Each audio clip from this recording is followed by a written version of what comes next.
bad buzz, ça reste un buzz. Et je pense que la meilleure preuve à ça, c'est le Navi. Ah bah oui, ça fait presque 100 ans qu'il se tape une mauvaise pub dans les livres d'histoire, les médias, le cinéma, la musique. Et pourtant, ils sont de plus en plus. Ils reviennent même à la mode. On revient à la mode comme le Heil Hitler. Alors peut-être qu'on devrait en fait oublier, j'allais dire une connerie. Ici, il y a un studio qui a compris ça. Enfin, je parle du bad buzz, pas du nazi. C'est Rockstar. Et aujourd'hui, on va voir les plus grosses polémiques de Rockstar Games, studio de jeux vidéo derrière GTA et Red Dead Redemption. Je fais tousser le moteur du GLA. Quand y avait son père, moi j'étais là. J'envoie deux logs direction Paname. On fait à la table d'un GDA. La première polémique du studio Rockstar Games est vite arrivée, à vrai dire dès leur premier jeu. Oui, le tout premier GTA en 1997. En effet, ça a fini dans les Lords britanniques. En gros, c'est le Parlement. Et là-bas, les députés et les gens de la famille royale sont appelés Lords, les seigneurs. Et c'est un député précis qui a fait du jeu une affaire nationale. C'est ce mec, Gordon Cramble. Il voulait interdire le jeu car ça glorifiait les voyous et ça incitait à foutre le zbeul. Course-poursuite, vol de bagnole. Il a pas réussi à faire interdire le jeu, mais il a quand même été classé en BBFC. En gros, c'est l'équivalent du PEGI 18. Et le scandale a commencé à éclater. Bon, on a la classique, hein, des parents d'élèves conservateurs qui manifestaient, des religieux extrémistes. De toute façon, pour ceux qui ont vu ma vidéo sur Charlie Hebdo et South Park, vous connaissez déjà la chanson. Et BMG, qui est l'ancêtre de Rockstar, en gros, c'est comme le Ham. Rockstar et leur branche jeux vidéo. Ils ont vu que plus les gens s'indignaient et décrivaient le jeu comme criminel, terroriste, etc.,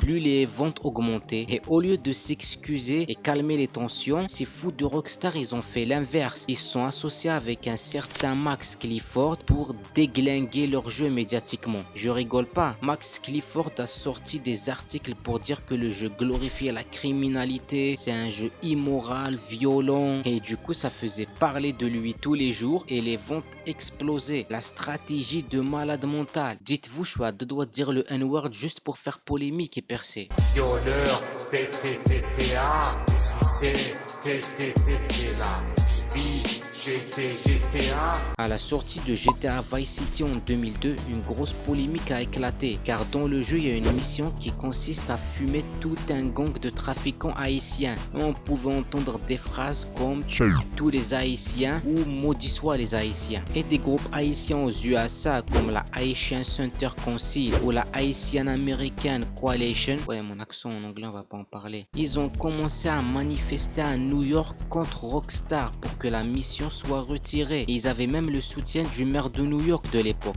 Michel Bloomberg. Et du coup Rockstar a dû s'excuser, a dit qu'ils allaient retirer les phrases polémiques dans la mission. Dans les prochaines éditions, sont rappelées celles déjà vendues encore en stock dans les magasins. Et à la fin de l'année 2023, une coalition d'Haïtiens en Floride a tenté un procès contre Rockstar pour que le jeu Vice City soit interdit. Mais la plainte a abouti à rien, car ça a jugé une version du jeu déjà patchée on va dire, vu que les phrases ont été retirées. Donc ça a été classé sans suite. Et honnêtement, je comprends pas cette polémique. Enfin si, mais dans la mission, on voit quoi? À cause d'une minorité qui fout la merde, les gens font des amalgames et tombent dans le racisme. Et surtout que ceux qui les détestent et celui qui les insulte et qui dit ces phrases, c'est pas Jésus, c'est un mafieux blond qui les hait parce qu'ils font exactement la même chose que lui. Le message a rien de racelard, au contraire, ça le dénonce je trouve. Comme Antonio Banderas, j'ai pas fini la school, mais j'ai fini San Andreas.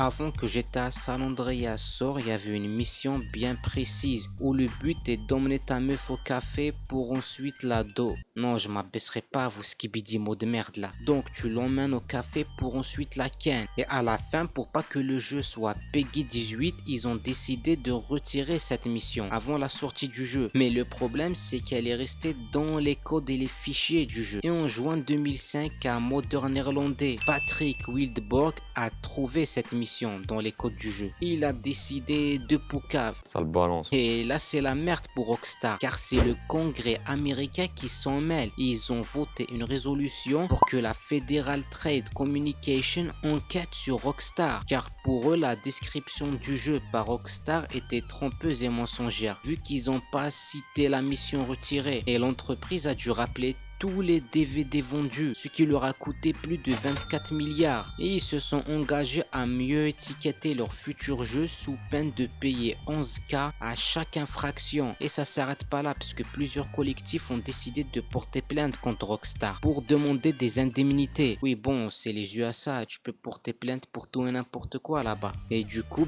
chacun des personnes qui a acheté le jeu, enfin la première version du coup, a reçu 35 $. Ça paraît peu, mais il y avait beaucoup de gens. Et c'est toujours pas fini, parce qu'en 2009 il s'est passé un truc. Bon, j'ai pas vraiment compris ce qui s'est passé, mais je vais vous le résumer comme j'ai compris. Il y a eu une autre merde qui a touché surtout les investisseurs et les valeurs mobilières de Rockstar. Et à cause de ça, le studio a fait un accord pour payer 20 millions complété par 15 millions d'assurance. Tu n'es pas comme tous les autres enfants, oui car tu es trisomique. Alors rigolez pas, j'ai pas trouvé comment appeler ce chapitre autre que ça. En gros, de 2023 à 2007, il y a un avocat, Jack Thompson. Un jour il s'est réveillé et il s'est dit je vais détruire Rockstar. Ce mec est un malade mental. Plus je faisais mes recherches, plus je tombais sur des affaires. Et il y a moyen j'en fasse une vidéo que sur lui. Dites-le en commentaire si vous la voulez. Parce que là on va parler des affaires les plus connues et les plus absurdes. Et en gros ce mec, à chaque fois qu'il y avait une affaire comme un meurtre, etc., et il essayait de dire que c'était la faute à Rockstar et GTA. En 2014, il aurait dit que la création de c'était à cause de Rockstar. Je serais pas étonné. Attendez. Tu es trisomique.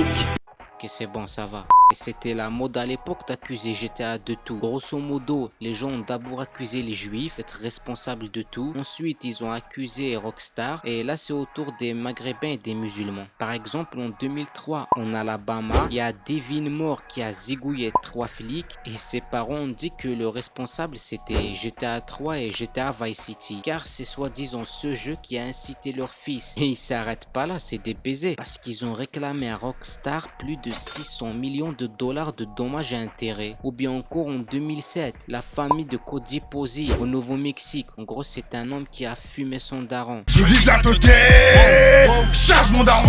Et la famille a accusé GTA Vice City, puisque c'est le jeu qui a incité au meurtre. Et derrière toutes ces affaires, il y avait un homme qui a soutenu, aidé ses familles. Parfois, il incitait et manipulait lui-même les familles désespérées. Il vient et leur dit: est-ce que votre fils joue à GTA? Et vu le succès du jeu, il y avait 90% de chances que la réponse soit oui. Et il essayait de les convaincre de porter plainte contre Rockstar. Et dès que l'enquête était un peu poussée, on découvre que en fait GTA a rien à voir. Soit la personne souffrait de maladie mentale et était sous médicaments, ou bien encore pour la famille de Cozy. En fait, si le mec a pété un plomb, c'est parce que sa famille abusait de lui. La même famille qui a porté plainte et accusé Rockstar. Écoutez, ça sert à rien de faire semblant que ça nous étonne. C'est les USA, les gars. Vous attendiez à quoi sérieusement? Je tiens juste à vous rappeler que ce peuple tire sur les tournades. Mais bref, je vais pas plus détailler ici puisque je vais en faire une vidéo dédiée. Ce mec est un taré dans sa tête. Donc abonnez-vous si vous voulez pas la rater. De base, il y avait un autre chapitre sur le jeu Bully, mais j'ai déjà mes 8 minutes et vu que vous me faites flop, ça sera dans une prochaine vidéo. Si vous aimez ce genre de contenu, j'en ai déjà fait sur les plus grosses polémiques de South Park ou de Charlie Hebdo. Vous pouvez aussi aller voir ma vidéo sur les épisodes de dessins animés qui ont été bannis de la télévision. En fait, faites un tour sur la chaîne, vous trouverez certainement des trucs qui vont vous plaire. En ce qui concerne Rockstar, je vais sûrement faire un épisode 2 parce qu'il y a encore trop de dingueries que j'ai pas pu raconter. Donc abonnez-vous pour pas les louper. Bref, n'hésitez pas à liker la vidéo, la partager, ça m'aiderait énormément. Et surtout, venez sur le serveur Discord en description, les gars. Abonne-toi à Scoofix, c'est beaucoup mieux que Netflix. Viens donc te cultiver, tu seras beau et musclé. Laisse-toi donc tenter et viens vite t'abonner. On accepte même les gonner.